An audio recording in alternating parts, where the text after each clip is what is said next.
Tahukah kamu bahwa lautan di dunia ini masih banyak yang belum diketahui oleh manusia? Seperti ekosistem laut serta apa saja yang menjadi penghuni di dasaran laut lepas? Mungkin banyak dari kalian yang berpendapat soal adanya monster yang mendiami dasar lautan sana. Seperti hanya banyak video penampakan entah itu putri duyung ataupun makhluk lainnya. Hal ini yang menjadikan orang bertanya-tanya, apakah di lautan sana masih banyak spesies makhluk yang belum diketahui? Karena sebagian besar lautan masih 20% saja yang diketahui oleh manusia. Sisanya lagi belum diketahui dan hingga sekarang masih menjadi penelitian lebih dalam. Dan kali ini kita akan membahas sosok makhluk mitologi bernama Kraken. Konon, yang merupakan raja yang ada di lautan. Untuk kalian yang belum tahu apa itu Kraken, Kraken merupakan sosok gurita raksasa yang mendiami lautan. Ia digambarkan sebagai hewan berbentuk gurita atau cumi-cumi, namun dengan ukuran yang sangat besar. Kraken ini muncul dalam berbagai cerita seperti dalam mitologi Yunani dan mitologi Skandinavia, mendiami daerah lautan Norwegia serta Islandia yang merupakan bagian lautan terdingin. Makhluk ini juga disebut sering menyerang kapal yang lewat dengan cara menggulungnya dengan tentakel raksasa dan menariknya ke bawah. Bahkan makhluk ini bisa membuat gulungan tornado air hingga membuat kapal tertarik ke dalamnya.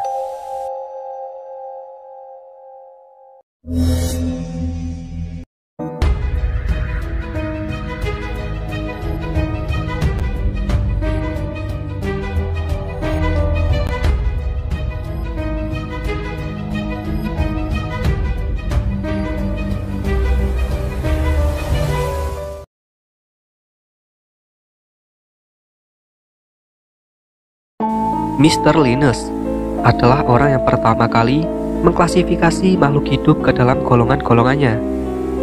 Dalam bukunya itu, ia mengklasifikasikan Kraken ke dalam golongan Cephalopoda dengan nama latin Microcosmus.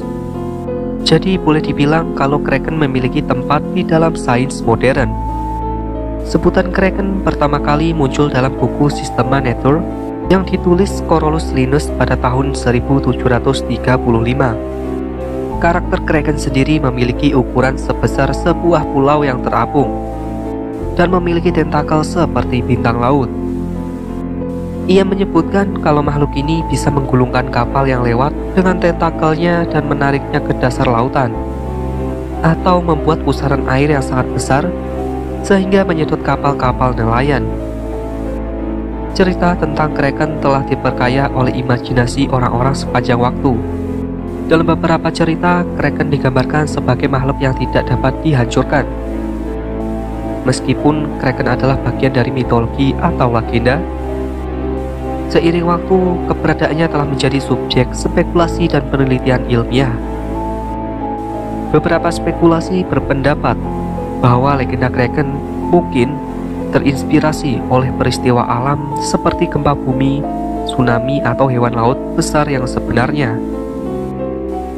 Namun ada bukti sisa-sisa bangkai monster raksasa yang terdampar di pantai Albaik, Denmark pada tahun 1853. Para ilmuwan mulai menyadari kalau legenda mengenai Kraken mungkin memang berdasarkan pada sesuatu yang nyata.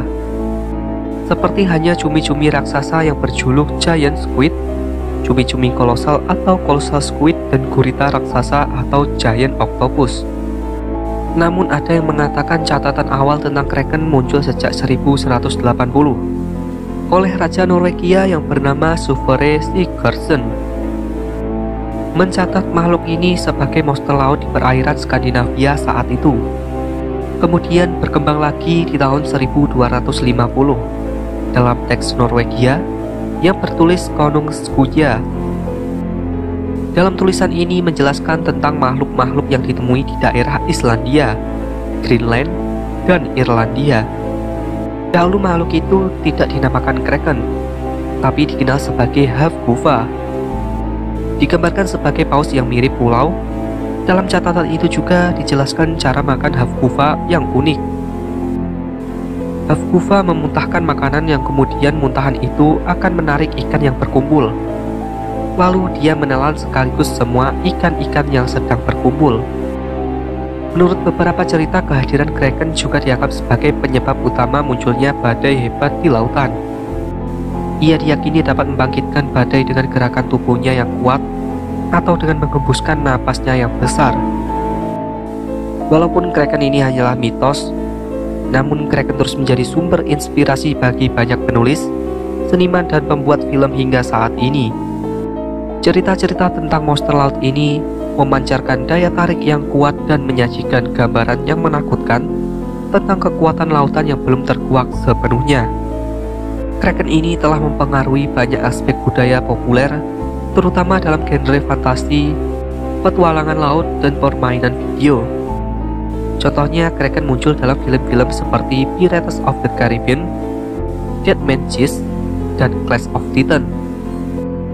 Selain itu, kraken sering menjadi karakter atau bos yang menantang dalam permainan video seperti Final Fantasy dan Assassin's Creed Odyssey.